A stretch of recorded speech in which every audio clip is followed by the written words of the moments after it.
Hello there, welcome back to the Music Career Show. On today's podcast, I have one of my favorite one-man band artists and someone that has given me huge inspiration for my own one-man band show. His live gigs can only be described as mini 3-hour festivals, and I believe that every musician, regardless of taste or ability, should have a look at his online content to see what can be achieved by just one person if you're willing to put the work in.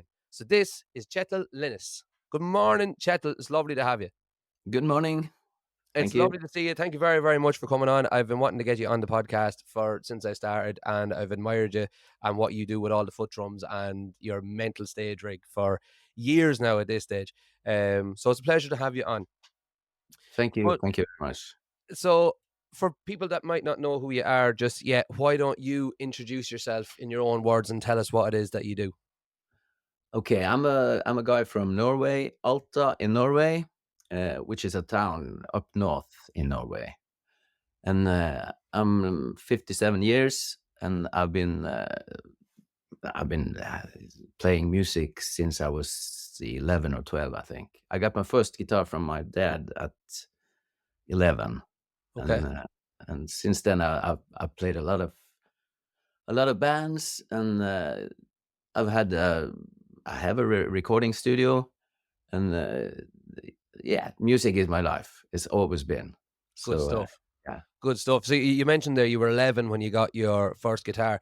Were you by the way, I didn't realize you were as old as 57. For what it's worth, like, I'm 30, and I wouldn't have said you were, like, that much older than me. So, thank you, thank you. so there must be something in the water up in Alta in Norway. But yeah, fair play. So you were 11 when you started playing guitar.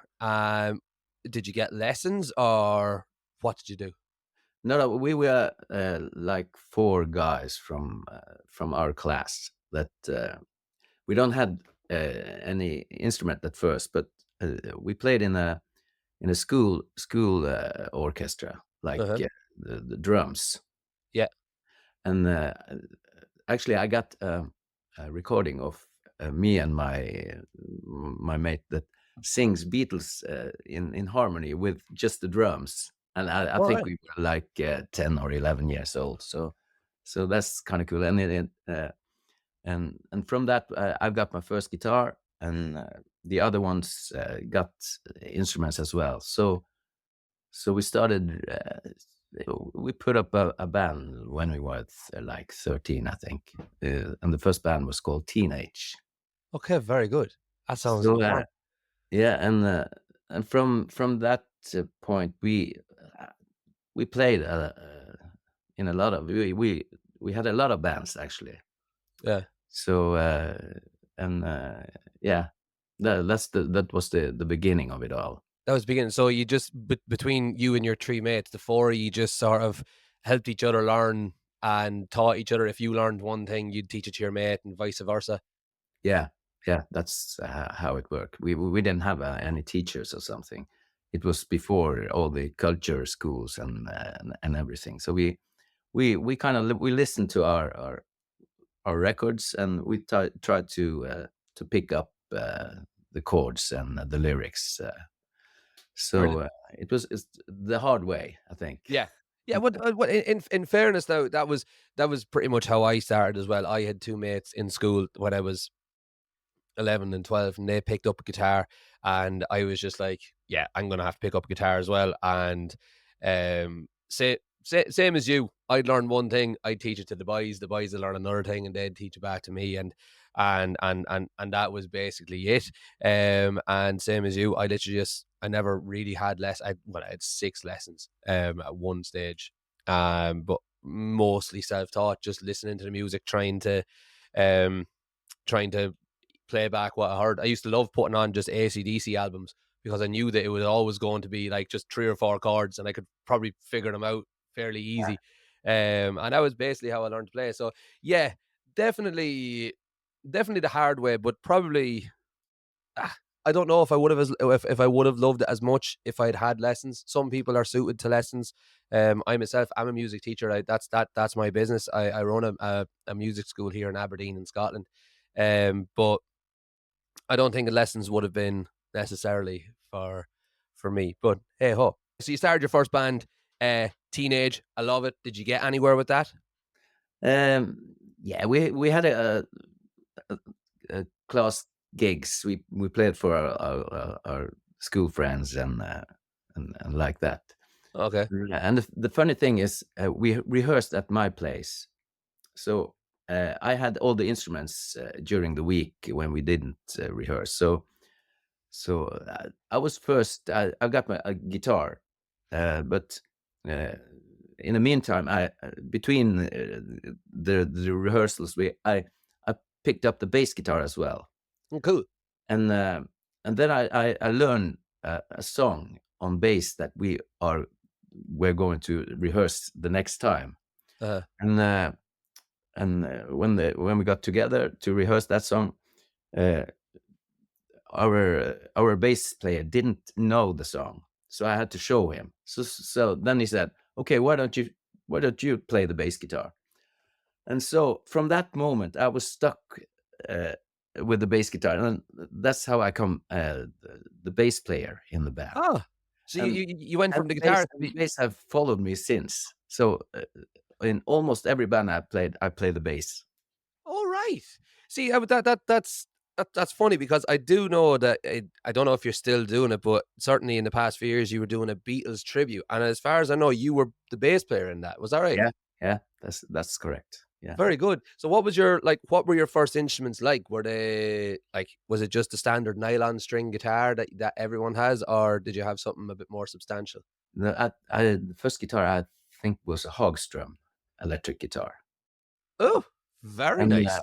yeah, and the first bass was my mate's bass, and it was a Framus, Right. Oh famous, yeah, yeah, yeah.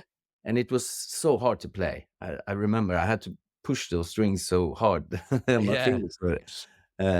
So, but after a while, my dad bought me a Fender Precision. Oh, lovely. Yeah, and I think when I think back on that, it was kind of cool because uh, he believed in us. So he saw that okay, this is a thing that's good for the guys. So Yeah. so then he bought me a real instrument. I mean, the Fender Precision was just the best bass you could get at that time, Yeah. Yeah. and I'm so thankful for to him that he actually did that. So yeah, Yeah. Yeah, my dad did something similar in that when I think it became very obvious that school and not that I was bad in school or anything like that, but school and that whole like kind of uh, I'm gonna say generic, but I don't mean it in a bad way, but the generic sort of life path of most people that they go to university, they get a 9 to 5 job, and then they go on and they do that. I think it became very, very obvious that that wasn't going to be for me. And he was the same. He went and bought a PA system and he bought a trailer for us all to like load our stuff into so that we could go gigging. wow, So and again, I've still got the mixing desk up in the attic that it's been on the go for 15 years now at this stage. So yeah, very, very thankful for that. And yeah. So when did you start so like me, was music always going to be your 9 to 5? Or was there ever anything else on the go? uh, when I was like I think I was 15, turning 16. Uh, I played in a band. And this was another band, a new band. So we've been playing here in the area for like a year or so, and then they decided to go south, go and play in the south in Norway, and Okay. that's quite a long way. I mean, Norway is a Yeah, yeah. long distance. Mhm. So, but I was like 15, and I wanted it. I was finished with school. I didn't go. I just finished the elementary school, so I didn't have any, yeah, Yeah, further school. But and I wanted to get along with the guys and travel south. But I had to ask my father because my the father and my parents were divorced when I was like 7, 8 years, I think. oh, So okay, me and my brother lived with our dad, okay. and he was a fisherman. Uh, so he was out fishing, and we were back at home, me and my brother. Uh-huh. So and when I was 15, I asked my father to go with the guys south and play, Uh-huh. and actually he said yes. So when I Right. was 15, I was started my professional music career. Wow. So then I went with them, and I played like a year or so down south. And we Okay. traveled. We get to play with a Swedish rocker as well, and we played in the Swedish folk parks uh, for a couple of months, Cool. and yeah, it was a very fun time, and I learned a lot. So Yeah. and when I came home after yeah a year or so, I I started a record shop here in Alta. Wow. Yeah, and then my brother he started a video shop, and then we kind of mashed it together, Yeah. and then we started a kiosk as well, and it was like happening very fast. And suddenly Yeah. we had like 16 employees in the Right. shop. Yeah, so it was yeah actually a big shop. Right. So and we had it for like I think 3 years or so. Right. Very good. You're Then still we very young at this stage. Like even if you were going south and when you were 15, you're back a year later. That's 16. 3 years later, you're still not even 20 yet, and you're running a shop with like yeah I started at as 17 turning 18 in yeah. the record shop. Still though, that's amazing. Yeah, it was kind of cool. I remember that. So yeah, and yeah, we run it for like 3 or 4 years, Uh-huh. and after that, we still had the video shop, which I worked worked at sometimes, not always, but yeah, Yeah. me and my wife had it together. So And you were married at this stage as well? no, no, I met uh, my we're married now. So I Oh, met okay. my wife when we were like I think in the seventh grade. So we've been together Ah, like okay. we're like I was 36 years, I yeah, think. I was thinking, I was like, "Jesus, I'm 30 and I've not achieved as much as what you done before you were 18." I was like, "Christ almighty." But fair play, yeah. Can I just before we could just take a little segue there. Why was like what was there in the south of Norway that there wasn't in the north? Uh, more people, more gigs. Ah, okay, grand. Yeah, Yeah, yeah, gotcha, so gotcha, yeah. you could make a living out of it down south, not in the north at that time. Okay. What sort of things were on offer? Was it just there was more venues or was it Yeah, you more mentioned venues, the more yeah, venues, you and you get to play in between weekends, oh, okay. like Monday, Tuesday, Wednesday, and Thursday. Okay, and are these just like the normal like bar gigs that all the rest of us all over the world would have, or are there specific things in No, Norway? no, it's just it's the same, the same. The bar gigs, restaurants, and yeah, the Wow. dance music. We play dance music, so yeah, Oh, cool. That's so cool. And then what you mentioned something there about Swedish folk parks? yeah. What We what's played that? there. Yeah, we get to be a backing band of.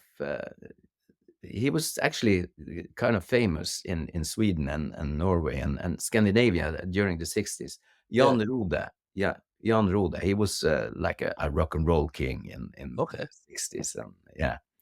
So in the 80s, he was quite an old man, but he still played in Swedish folk parks. And Swedish folk parks, it's a tradition during summer that people gather in the parks. It was like they had uh, Like a yeah holiday park thing, is it? yeah it's it kind of like that kind of like that. So people gather, and it was, yeah, festivals, and yeah, Ah, that sounds so cool. I'm yeah, learning it so was, much about never mind music, I'm learning so much about, like, culture and everything. This is brilliant. yeah. Um, Fantastic. So you were working away at the video shop, and then so that obviously would have taken you away from your music in well, obviously the records and stuff would have been related to music and stuff like that. But then the videos kind of took you away a little bit. But like, when did you go all in? And well, suppose you went all in at 15, and it sounds like you kind of took a bit of a step back to try and make a 9 to 5. Did you ever then? No, I'm going to rephrase this. When did you then go back into music as your full time? Well, actually, I did it in parallel with the record shop, and because I've always been interested in recording music. Yeah. So I mean, when I was like uh, yeah, 14, 15, I used to save my week money that I got from my father, Yep. and to get to rent recording equipment Oh, cool. once a month from the Cool. local music store. So and after I got my own record shop, I I bought my own recording equipment. Amazing. What was that back in the eight? I can imagine it was something like a Yeah, Boss, it was, something yeah, or it other. was a Tascam? Yeah, Porta Studio. Oh, amazing. I remember trying to work them out. I always say I would have loved to have been born in the 60s, so it would have been, like, around this age for, like, the 80s. But Yeah, when I look back at the kind of the limitations of technology, I don't know if I would have actually gotten anywhere. I've tried to use I've tried to use those Porter studios, like the Tascams and the Fostex and all them kind of things, and I don't know what it is. My brain just isn't wired that way. I done sound engineering and stuff, and I qualified as a sound engineer and all that, and I know I can work Pro Tools and Logic and all that kind of stuff and signal flow and patch base and all that. But whatever it is about the all in one Porta Studios and having to bounce things, bouncing is still a concept that baffles me. I just I just can't get my head around it at all. yeah, but it was like, uh, I mean, it's like when uh, I learned that from the beginning, Yeah, and when recording came into you get to record into computers and stuff like that, then yeah, I was like you said, yeah. Of course. the opposite. I didn't understand how can you record into a computer? It's Yeah. Same way as how can you take a photo on your telephone? How does that work? Do you know what yeah, I mean? yeah, I know what you mean. That's still a mad concept to me. The fact that you can take a photo on a telephone, and I'm only 30. I sound like I'm 80, but anyway, um, fantastic. So you were working away alongside everything else and keeping the fires burning. You were renting recording equipment. So what was your experiences of trying to learn that recording equipment? I mean, I just read a lot. Oh, Uh, okay. because then it wasn't, you couldn't go on YouTube to see what other was doing. You had to read about it. So I remembered I had a recording class on my in a week monthly basis. You get one lesson each month, Okay. like in a small book. Oh, So and it was from the beginning, yeah, and advanced recording techniques. yeah. Yeah. Oh, wow. So yeah, it was yeah, the hard way, that thing as well. So Yeah. That you had, definitely sounds the hard way. yeah, and I had to try it because I was the only one here in Alta that was doing this.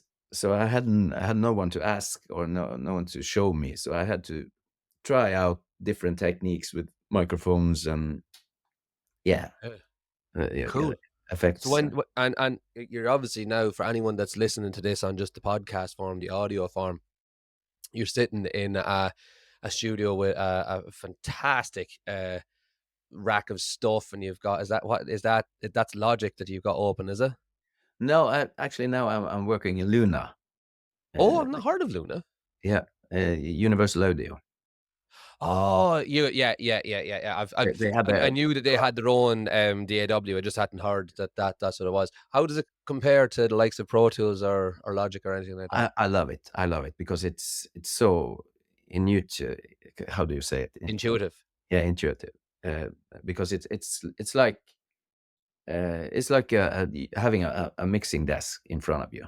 Oh, fantastic. Yeah. So yeah, it's Yeah, cool. that's one thing that I can't get. Another thing that I can't get my head around nowadays is digital mixing desks. I like to be able to actually physically turn things and Yeah. physically push the fader up.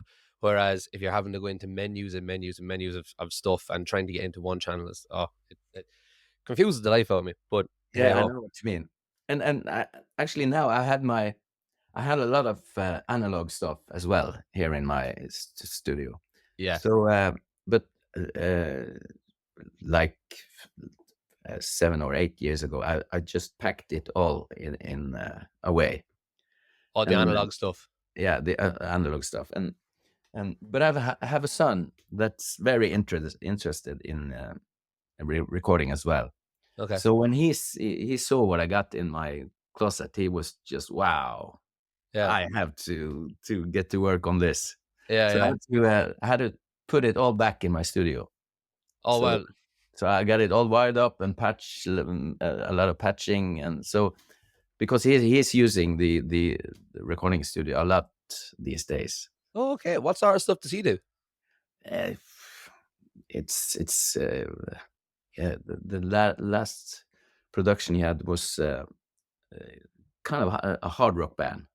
Oh, So brilliant. yeah, Oh, good man. and it sounds awesome. I mean, how do we do it? Like it's like 19 years old, and it sounds. I couldn't do it better.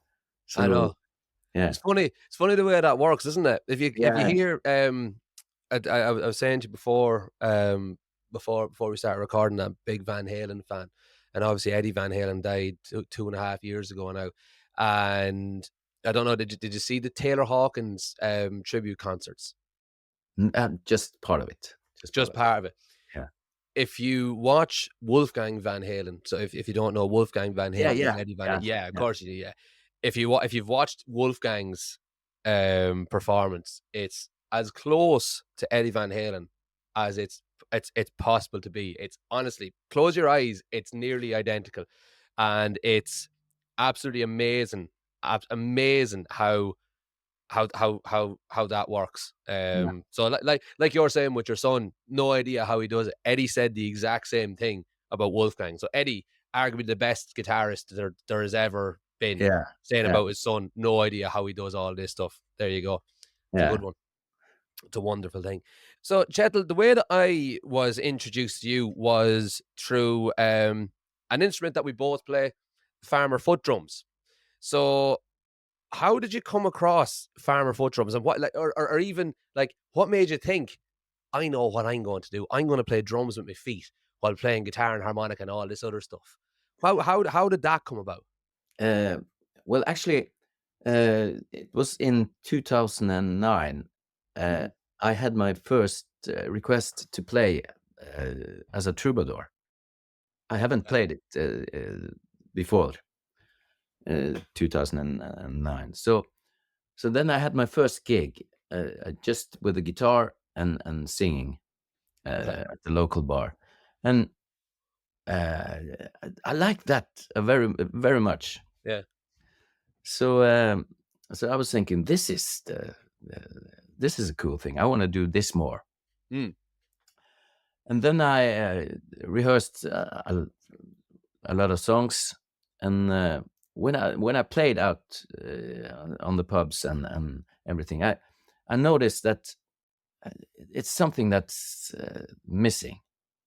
So the first thing I added was just a stomp box. Logarithm.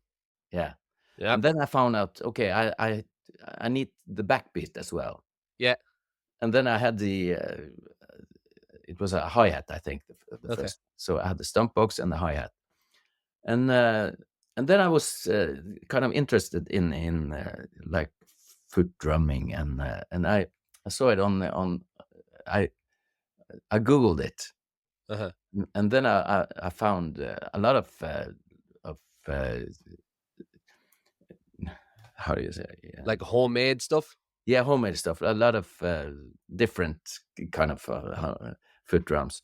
Yeah. But then I noticed the footdrums .com, Yeah. the firm that was making these, and wow, I think, wow, this is kind of cool. This is what I want to Yeah. do. Yeah. And then I watched the videos, and it wasn't that many at that time, because this was it was a lot of years ago. So, Yeah. uh, but then I ordered one, and it was kind of, you know, it was kind of it wasn't cheap. It was an Oh, no, expensive no. instrument. Yeah. Yeah, uh, and then I got it, and sat down and tried to play it, and it was like, wow, this is hard, because Yeah.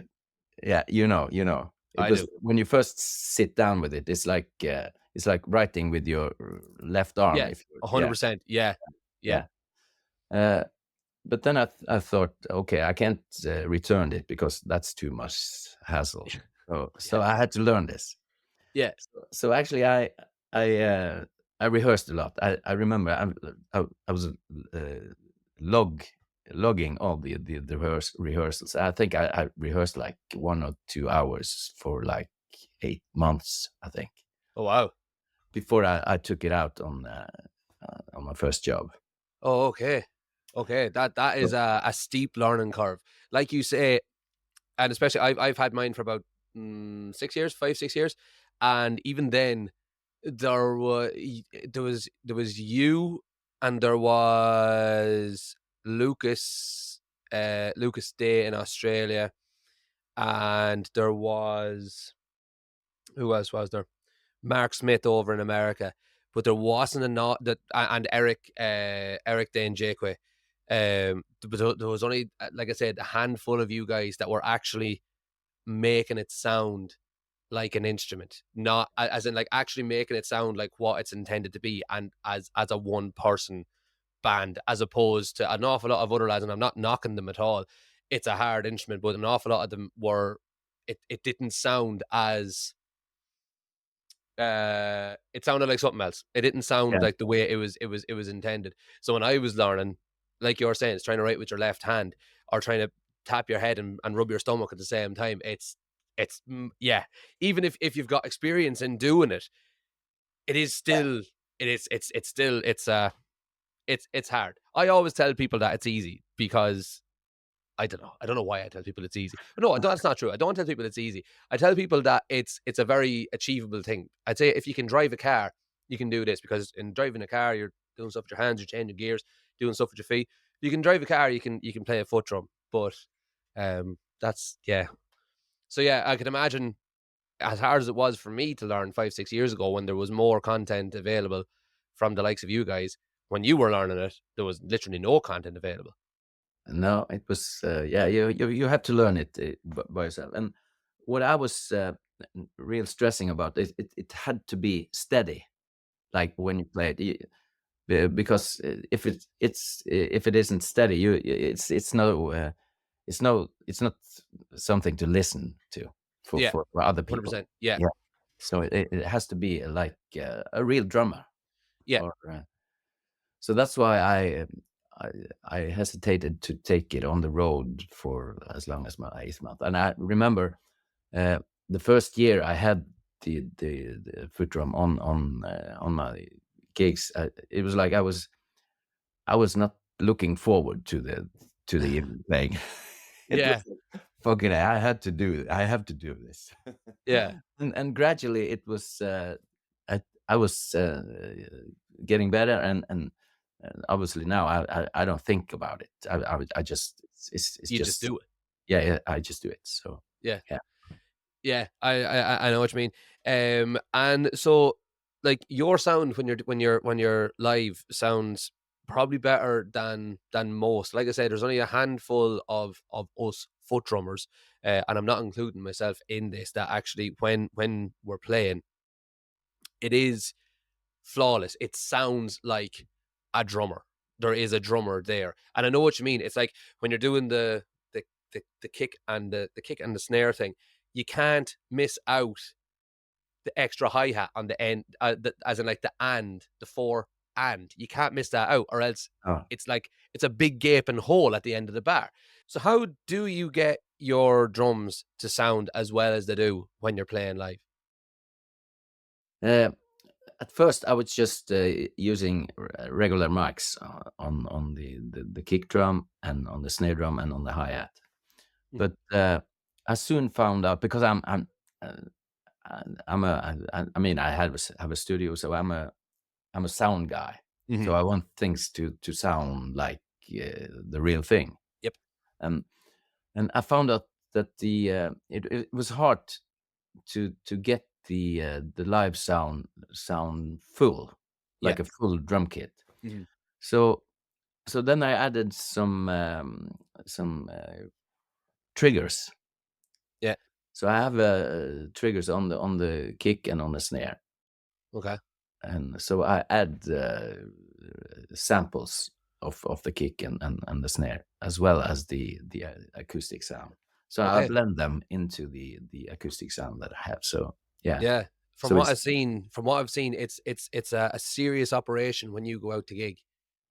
yeah, it is. I mean, I have a lot of equipment, like the PA and yeah, the back Stage. chime and stage and the lightning, and so I mean, I think it's take 1 to 2 hours just to put it up. So for anyone that hasn't seen Chetil's one man band mobile rig, it is an absolute sight to behold. It's phenomenal. So I know very few bands, never mind one man bands, that would put on a production like like what you're doing. So would you mind talking me through exactly what it takes to actually set that up as one person?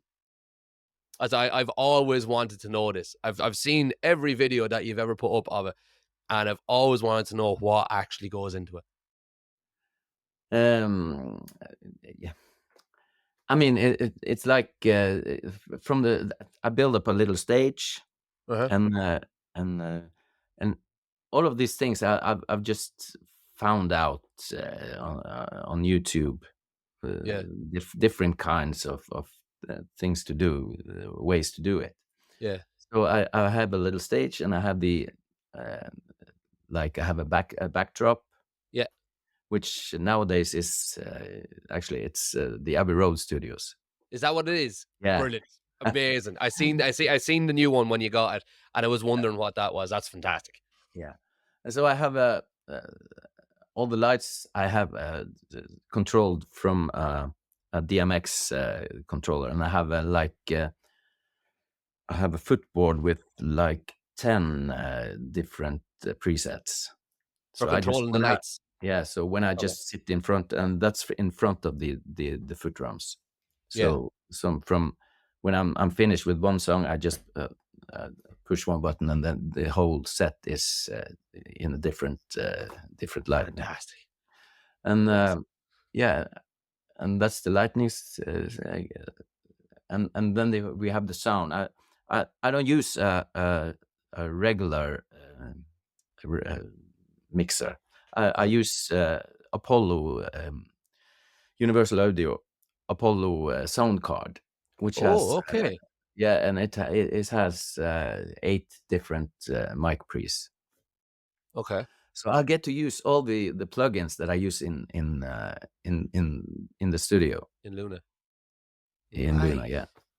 That's why it So I sounds so get good. just yeah, and it's I mean, like the reverb, I get to use lexicon reverb, and all the Yeah. compressors and equalizers that I'm used to work with in my studio. So it's kind of Fantastic. yeah, it is. it's kind of being in the studio, but I'm on a gig actually. Sure enough, and So then that just runs out yeah, to, I'd and then imagine, amps and and then I have the yeah, and then I have the PI system, which is really good as well. I mean, yeah, uh, I played like uh, for 10 years now with this one man band. So I've gradually bought new stuff, and the PA system I rented at first, but then I bought it out like after 5 years, and it was the best at that time I could buy. yeah, So it was really yeah. expensive, but it's like when you play a lot of gigs, then you just uh, pay a little each time, and then you suddenly you own it. Yeah, So exactly. that's Yeah, it's cool. just one of these things. It's a carpenter needs a hammer and and a saw. Do you know what I mean? Musicians need Yeah. we need good tools just the same as any other career. And what's it like trying to like? You must have an awful lot of that automated because I'd imagine that's a nightmare to keep a track of, especially on like an iPad or a smaller screen when while you're playing as well.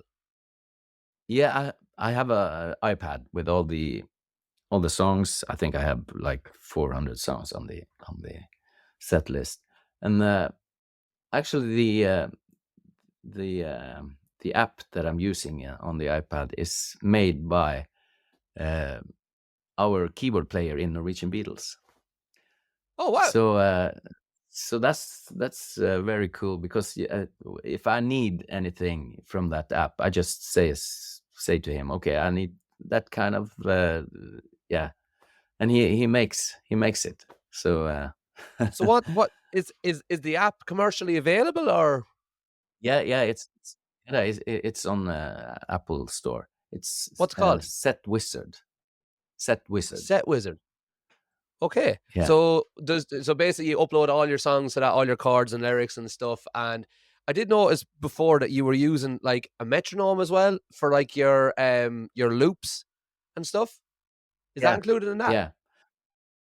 yeah, yeah. That's included in that. Yeah, You yeah, it don't is. make it easy for yourself, do you? Yeah, and the loop stuff. I was trying to involve that in my gigs out in the pubs, but um, it was like too much hassle because when you play for like in a bar or something, you need to be there right there Yep. at the 100%. right time. So you have not. I noticed I hadn't time to make all the loops between the songs. So I just Yeah. yeah Yeah. Okay. I did wonder because I saw you doing that before, and I was like, how? And that was one thing that I thought of was that obviously what you do and anyone that plays a foot drum is it's not something that everybody sees every day, and it seems very very impressive. Of course, it is impressive, especially what you do, um, and but that's not always enough to hold the crowd because people aren't just no going to stand there look at you like do you know what I mean? People are wanting to dance, they're wanting to have fun. Like yeah half the time they're drunk, so they just want bang bang bang bang bang. And if yeah you were yeah stopping, if you were doing like a really high energy song and you had the drums going, it was brilliant, and then you had to stop just to put in like a shaker or a yeah tambourine or whatever else. I wondered how yeah that worked. yeah. You got the point. You got the point there. Yeah, I get you. I gig a lot myself, so I get you. So you also run Alto Lud Studio, which is your home studio. When did you start building that? Uh, we built the house that I mean in '97, Okay. and from the first time I was thinking about, okay, I'm gonna have a recording studio in my new home. Yes, So I made the first thing that I draw was actually the recording studio in the whole of house. course. Yep, absolutely. uh, and in and then I used like 2 or 3 years just to build everything in the recording studio to get it off after the house was finished. Yeah, of course. Uh, and then in 2000, I opened the recording studios for commercial business. Brilliant, and it's been up and running since then. So that's Uh, what, 20, 23 years? yeah, but I run it commercially for like 10 years, Alright, okay. up to 2010. And then I got to work at the local culture house Okay, as a sound technician. cool. So and then I worked there for like 11 years. Up So until COVID, I would imagine. no, after COVID as well. In Oh, last year in February, I finished, oh, and because uh, having a full time job at the culture house, uh-huh, and I was gigging in the weekends mhm, as well. yeah, Then uh, uh, I have I have a lot of requests to play around, yeah, and uh, and that was making me think, okay, can I do this full time? This is what I really love to do. yeah, So and then last year I just quit my job and then uh, did the one man band full time. So I've been doing that since, and it's been amazing. I had an amazing year since fantastic. then. Yeah, That's absolutely that's amazing, and I love hearing, things like that. I love hearing stories like that, that you were just like, "No, throw caution to the wind. I'm gonna do my what I love doing, yeah. But full time." And it's amazing to be able to do that. It's amazing to be in a position to do that. yeah, and last year I counted all the jobs that I had last year, and it was Uh-huh. like 97 jobs, gigs. That's, That's that's a fair lot. going. Yeah, that's a lot. That is an awful lot. That's a lot. So well done. Um, so when you were running the studio commercially, did you ever have any, like, big names in? Yeah, I mean, in Norway, the a lot of famous people in Norway Uh-huh. I had in, and the most famous from like internationally. I I recorded and I've been releasing like 5 solo albums as well. Oh, cool. Yeah, with my own music and some covers and on one of the releases. I had Eric Bazillion from the Hooters. Oh, cool. So he played the guitar and mandolin and yeah, on one of the songs. And he was with the Hooters in a nearby town here in Finnmark. Uh-huh. And he had to travel by plane from Alta. So he had a lot of he had like 3 or 4 hours here in Alta, which he had to wait. And I met him at the festival he played. And when he came here in Alta, he came to my studio for that period, that 3 4 hours. Yeah. So he was here playing guitars and piano. We sat jamming around, and Class. I mean he's quite a famous guy. He wrote "What if God was one of Oh, us?" really? I Yeah, know that song. That was, that was a female. yeah, What was her and name? uh, Joan Osborne, Yep. Yep. There and you go. that actually that song Prince said on stage. That's a song he would have loved to written. Oh, wow. Yeah, That's class. yeah, that's big. That is big. That's amazing. Yeah, Cool. So, yeah, so you were speaking there earlier on, about you started gigging when you were 15, you went down south in Norway and you were playing in the Swedish folk parks, and last year you counted up 97 gigs of your one man band. Of all those places you gigged and all the years that you've been gigging, you must have come across some absolutely amazing venues and amazing gigs that you've done. yeah, and that I think is because I've played in a Beatles tribute band for like uh, since 2003. Yeah. So we have we have traveled a lot of uh, travel a lot around in the United States, in Oh, in wow. in England, Uh-huh. and in Europe, because every country has its own Beatles festival. Yeah. And so the first gig we had with that band was in Liverpool at Beatle Week. Ah, what a place to start. Yeah. So and uh, in Beatle Week, there are all the arrangers from the other countries are there to shop bands for their festivals. Oh, very So good. and we were quite a good Beatles band. Yeah. So we had a lot of offers from from festivals around Europe and United States, and so Cool. we've been to uh, two festivals in the United States that's quite big, and Cool. one in Kentucky and one in Washington. Washington, D.C. Yeah, Washington D.C. And that was, I think, at one stage in Washington we played for like 20,000 people, Oh, I think. wow. So that was kind of fun, and we've been playing in Europe, like in Spain, uh, France, Belgium, Sweden, Russia. Uh, Wow, yeah, you've been I'm, everywhere. yeah, I'm sure there's more country, but that Yeah. Oh, so it's, you said about playing in DC and you played to 20,000 people. Is there any, what was your, out of all of those that you did, was there, do you have a favorite gig that you remember? Or a um, favorite place that you've been? Maybe not necessarily gig. I know an awful lot of people that I ask this question to, they'll always say Japan, that Japan was amazing, but I don't know if you've been there. no, no, I haven't. But my favorite place is actually the first time I played at the Cavern in Liverpool. Oh, cool.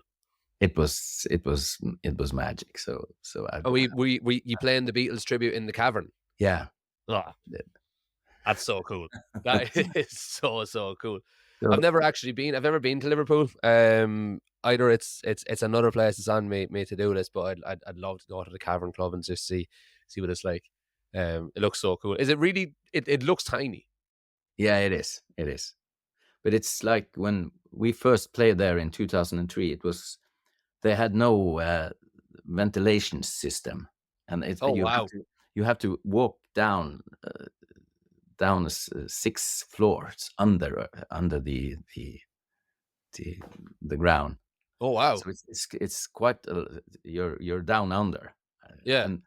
and I remember the first time when you walking down the stairs, and when we entered the area cavern and saw the famous like stage, it was like walking through a yeah a wall of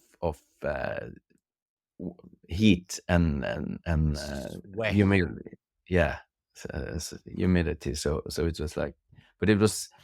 But it was cool, and playing there as well. It was so hot. We were soaking wet, all everyone, and but it's yeah. And since then, we've been to like I think it's uh, last year was our 12th Beatle Week, Cool. and each time we're there, we play like 3 or 4 times at the Cavern. So I played like almost 50 times at the Cavern. Oh, fantastic. Are you going back again this year? Yeah, yeah, we You going back again? When is it? It is the last weekend in August. Last weekend in August. If I'm Yeah. around and I get down to Liverpool, I'll give you a shout. Yeah, That you sounds you brilliant. you should. You should. That does sound absolutely amazing. So, if you were to give any advice to anyone starting out now, you've done so much, and you've done so much, and it's kind of hard to nail down one thing that you're kind of you would be known for, apart from, like, obviously nowadays you'd be known as for your one man band and stuff. But if you were to give any advice to anybody starting out as a musician and wanting to get into the gigging scene or wanting to get into the recording scene, what advice would you give to them starting out now? So this is day one. What would you tell them? Rehearse. Okay. rehearse, and play the music that you love the most. That's the thing I've been doing all my life. Uh, Yeah. Obviously, I get a lot of requests when I play out on pubs, but Mhm. I always have a rule, and that's uh, don't play the songs that you don't like, because Yeah. that's ruining your fun with music. You have to have fun with Absolutely. music. You have to have fun, and you have to be satisfied with yourself uh, doing the music. So that's I think that's a good advice, because if you're playing music that you don't love, you get bored. You get Yeah. yeah. I couldn't agree with you more. I think that's very, very solid advice. Out of curiosity, what are what are the most requested songs that you get in Norway? Of course, Creedence Oh, Clearwater. really? Yeah. Have you ever seen Right. the rain? Have you ever seen the Ah, rain? oh, yeah, yeah, very, very popular one over here as well. One that I get every week, and I just point blank refuse to play it anymore because, as you say, I hate the song. I hate it, and Yeah. it's just it ruin I hate and all this, and there's no point in playing it if you don't like it, is Wagon Wheel. Do you know Wagon Wheel? No, no, I don't. Oh, you're blessed. You're blessed. Don't ever go and listen to it. I absolutely despise the song with every I hate it so much. But people in this part of the world, people in Scotland, certainly people in Ireland, they love it. They can't get enough of Wagon Wheel. And I'm Yeah. like, oh my God. And I hate it's like Wonderwall. You know what I mean? Okay. 9 times out of 10, if someone comes up to ask me for a request, I can guarantee it's nearly guaranteed it's either gonna be Wonderwall, Wagon Wheel, or do you know Galway Girl? You ever heard Galway Girl? Yeah, yeah, that one, Yeah, yeah. or Galway Girl. Galway Girl, I kinda don't mind. I don't mind it as much. Wonderwall is a good song, so I kinda don't mind. It just tends to be it just tends to be what we would say in Ireland, gobshites that ask for Wonderwall. But Wagon Wheel, oh, I can't.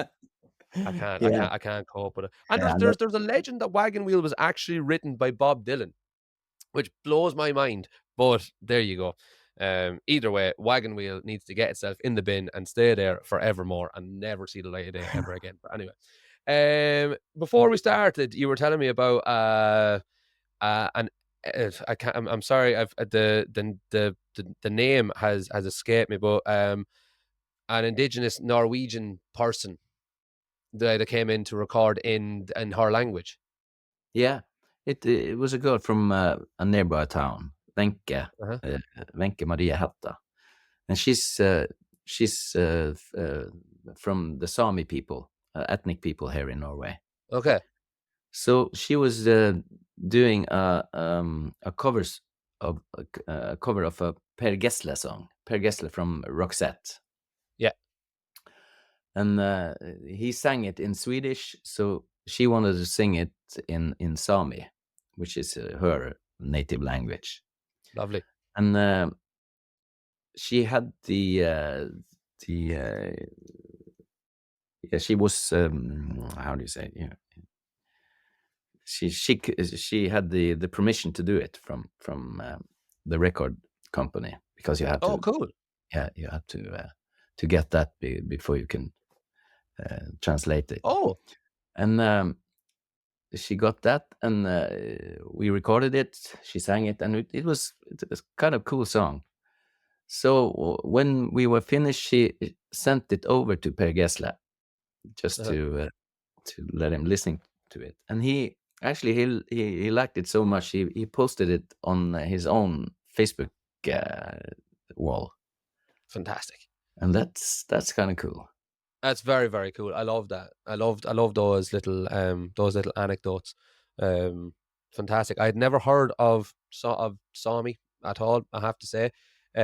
So like I said before, I'm learning all sorts of things, all sorts of cultural things and everything, and it's amazing. I love all that. Before we go into a quick fire round, is there anything that you're working on now? No, I'm always having something to look forward to, and actually now I'm recording a famous Norwegian song, or is it maybe it's Swedish? I don't know, but it's like a song that everyone knows here in Norway and Sweden. So I try to make my own version of it, but Okay. I'm just in the, the first stages of it, so I'm not sure if I'm going to release it or something. But it's Okay. like uh, I try to have something to do down in the studio all the Of time. course. So yeah, Yeah. It sounds like it's gonna be an awful lot of fun to do it anyway. yeah, yeah, it is. I'm having a great time here in my studio. Amazing. It's my man cave. So Man cave, you can't beat it. Everybody needs a man cave. Man, woman, child, they, them, everyone needs a man cave, a person cave. yeah, Yeah, excellent stuff. Let's hop into quick fire around here now just to finish things off. As I said at the start, this is just some stupid questions just for the crack, as we say in Ireland. So, question number one. If you could have any superpower, what would it be? that's kind of hard. Um, Yeah, uh, Flying maybe. flying, Yeah. maybe. It would make your getting to your gigs an awful lot quicker, I'd say. Yeah, but I'm always dreaming about flying, so this is maybe that. Well, there you go. Flying. I love it. Good stuff. Would you have wings or would you have a cape? Um, Cave, obviously. Oh yeah, cape. Yeah, cape's cooler.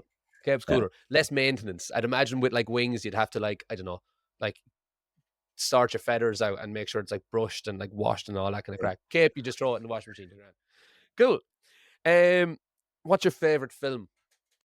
um, okay, but it's like in Norway we all get the Norwegian title of it, so I have to think Okay.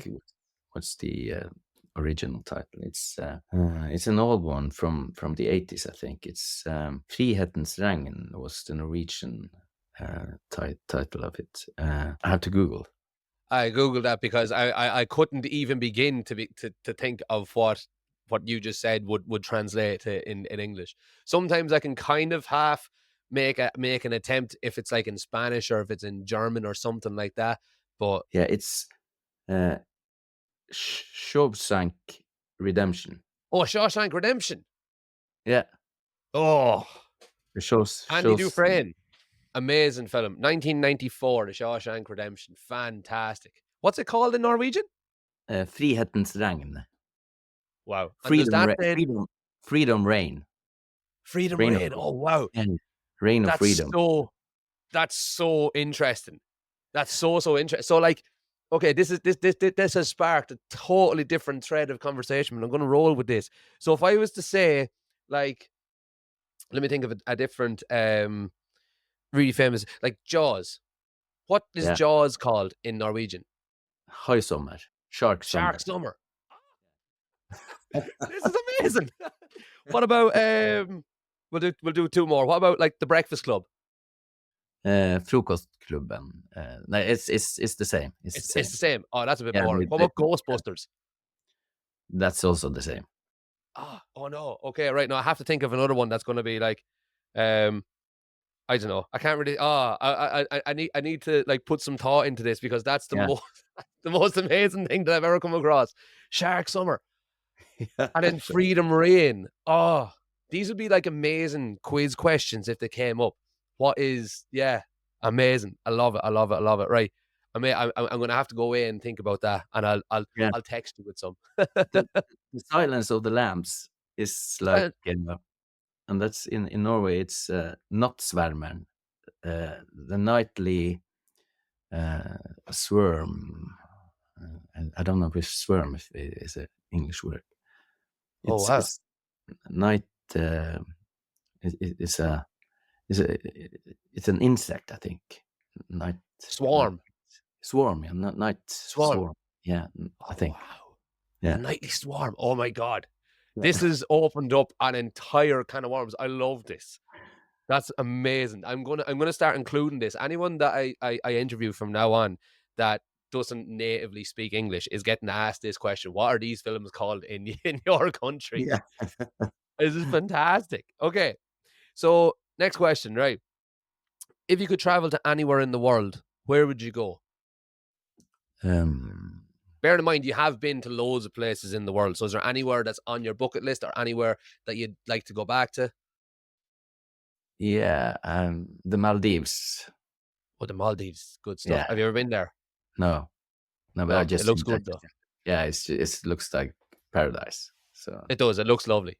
It yeah, looks absolutely lovely. I'd be no use in the Maldives because my biggest fear in life is water and specifically sharks that are in that water, okay, specifically from watching Jaws when I was 9. That was why it sprung to mind. So, as much as the Maldives looks absolutely amazing, I'd like to go to the Maldives and stay firmly on land with all the Instagrammers that are taking photos and look at those little lovely houses that are up on stilts in the yeah, middle of the yeah. water. That'd be that. I'd be happy enough as far as I was as long as I was as far away from them as humanly possible, and I could still see them. But yeah, cool. The Maldives. Well, if there's anybody listening in the Maldives that wants a one man festival that can also do a Beatles tribute, do you know what I mean? Give Yeah, Kjetil a shout. We'll yeah, do two more questions here now. Um, right. If you could eat only one food for the rest of your life, what would it be? one food.